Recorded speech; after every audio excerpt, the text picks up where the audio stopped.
আপনারা এটা জানেন তো যে অন্যের জন্য দোয়া করলে লাভ।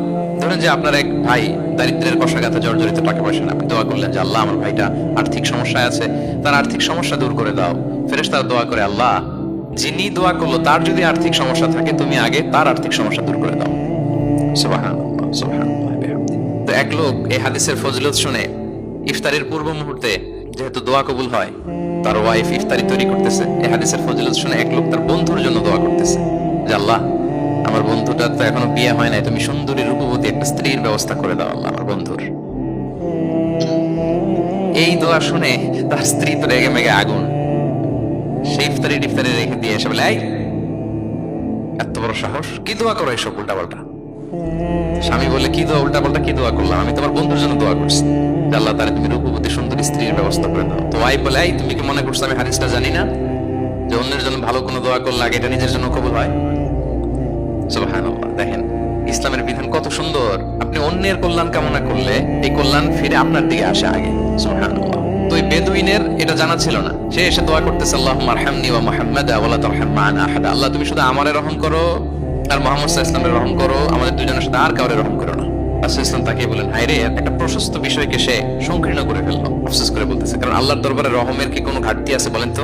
আল্লাহর দরবারে রহমতের কোনো কমতি আছে? নাই। সাথে সবাইকে ইনক্লুড করতে পারতো। আচ্ছা গেল, দোয়া শেষে এবার সে মসজিদে নববীর মাঝখানে বসে পেশাব করা আরম্ভ করছে। এবার তো সাহাবারা রেগে মেগে আগুন, কি এত বড় সাহস, মসজিদে নববীর মাঝখানে পেশাব। সবাই উদ্ধত হচ্ছে, তাকে মারতে যাবে। রাসূল ইসলাম সবাইকে সামলালেন, থামালেন, বললেন, দা রাখো, ছাড়ো, আগে সারতে দাও। কারণ কেউ যখন ওয়াশরুম সারে মাঝখানে তাকে ডিস্টার্ব করা যায় না, এটা তার ক্ষতি হবে। রাখো, লেট হিম পাস ইউরিন, তাকে কাজ সারতে দাও। সে কাজ সারলো। এবার রাসূল ইসলাম বললেন, ওয়া হারিকু আলা বাউলিহি সাজলান মিন মা, তার পেশাবের উপর এক বালতি পানি ঢেলে দাও, দিয়ে ফেললো। এবার রাসূল ইসলাম বললেন, ইন্নামা বুইসতুম মুয়াসসিরিন ওয়া লাম তুবআসু মুআসসিরিন।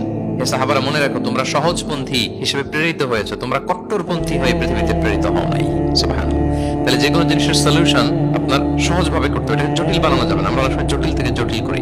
তখন এই বেদুইনকে রাসূল ইসলাম ডেকে বললেন, আচ্ছা তুমি যে কাজটা করলে, মসজিদে নববীর মাঝখানে পেশাব করলে, এটা কি ঠিক হলো? তুমি কি জানো এটা আল্লাহর ঘর, এটা আমাদের মদিনার কমিউনিটির ইবাদতগাহ, এখানে আমরা আল্লাহর ইবাদত করি, আল্লাহর জিকির করি, আল্লাহর কিতাব তেলাওয়াত করি, এটা কি তোমার ঠিক হলো? এইভাবে যখন আদর দিয়ে পরম মমতায় তাকে বুঝিয়ে বলা হলো, সে লজ্জিত হয়ে মাথা নিচু করে ফেললো। সুবহানাল্লাহ। রাসূল সাল্লাল্লাহু আলাইহি ওয়াসাল্লামের কাছে ক্ষমা চাই। আপনি কোমলতা, ভালোবাসা দিয়ে যা জয় করতে পারবেন, কঠোরতা দিয়ে সেটা পারা যায় না। খেয়াল রাখবেন, ভালোবাসা দিয়ে যেভাবে আপনি মানুষের হৃদয় জয় করতে পারবেন, কঠোরতা দিয়ে পারবেন না। এজন্য ইসলাম ফ্লেক্সিবিলিটিতে বিশ্বাস করে। ফ্লেক্সিবিলিটি, লা ইউকাল্লিফুল্লাহু নাফসান ইল্লা উসআহা। আল্লাহ সাধ্যের বাইরে কাউকে কখনো কিছু চাপিয়ে দেয় না। এজন্য ইসলামকে সহজ করে উপস্থাপন করতে বলেছেন তিনি।